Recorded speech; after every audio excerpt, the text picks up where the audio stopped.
Viral naman ngayon ang Agaw Pansing Resort na itinayo sa gitna mismo ng Chocolate Hills sa Bohol. Ikinainit naman niya ng ulo ng maraming netizen. Kabilang na si Senator Nancy Binay na gusto nang paimbestigahan ang panira raw na istruktura sa isang UNESCO site. Nasa frontline na balitang yan si Mon Gualvez. May malaking swimming pool with matching slides pa. At sa paligid niyan, may iba't ibang cottages. Pero ang siste, ang resort na ito itinayo sa gitna ng Chocolate Hills sa Bohol.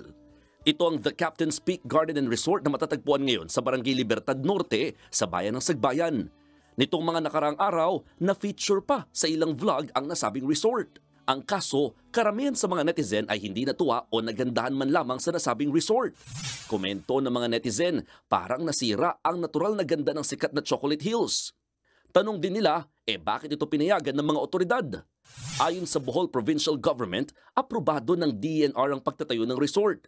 Titulado raw kasi ang lupa, pero paglilinaw naman nila, despite having private owners, their development or any construction within the area should be by approval or the limitations set by the DENR. Dun po sa approval nila, there were conditions set, no, such as pwede silang mag-construct or mag-develop within 20% from the baseline of the hills. Nakasaad ang mga kondisyong yan sa Presidential Proclamation No. 1037 noong 1997 na nagdedeklara sa Chocolate Hills bilang protected landscape. Pero paglilinaw naman ng DENR, kung nagkatitulo ang lupa bago nabuo ang Proclamation 1037, dapat daw kilalanin at igalang ang karapatan ng may-ari ng lupa. Sa kabilang banda, iginit din ng kagawaran na dahil protected area ang lugar, kailangan din namang sumunod sa mga restrictions para mapangalagaan ang atraksyon. Nakausap naman ng News 5 ang kapatid ng may-ari at siyang tumatayong manager din ng resort. Paninindigan nila, aprobado ng lokal na pamahalaan ng kanilang sinimulang negosyo. Hindi po kami aabot ng 2024 kung wala po kaming business permit, sir. Hindi talaga yun. Hindi kami aabot. Since 2019 until now, nire-renew po yung mga business permits po namin. Lahat yung mga construction namin, meron po kami mga building permits po.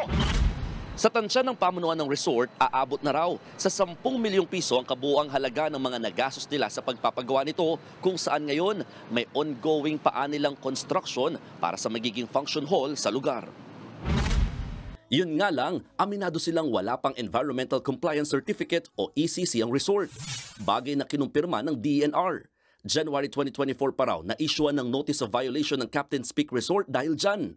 Bukod dito, may temporary closure order na rin palang ipinato sa resort noon pang September 2023.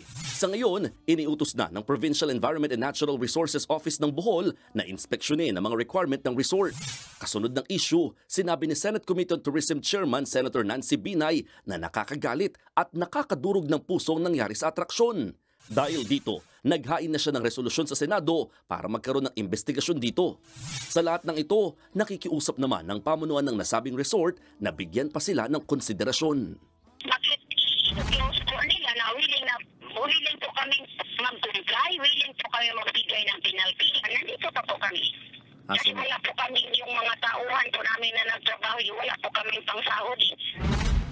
Nagbabalita mula sa Frontline, Mon Gualvez, News 5. Mga kapatid, Julius Babaw po. Iba na ang may alam at may pakialam sa panahon ngayon. Para sa frontline ng mga balita, mag-follow at mag-subscribe sa social media pages ng News 5.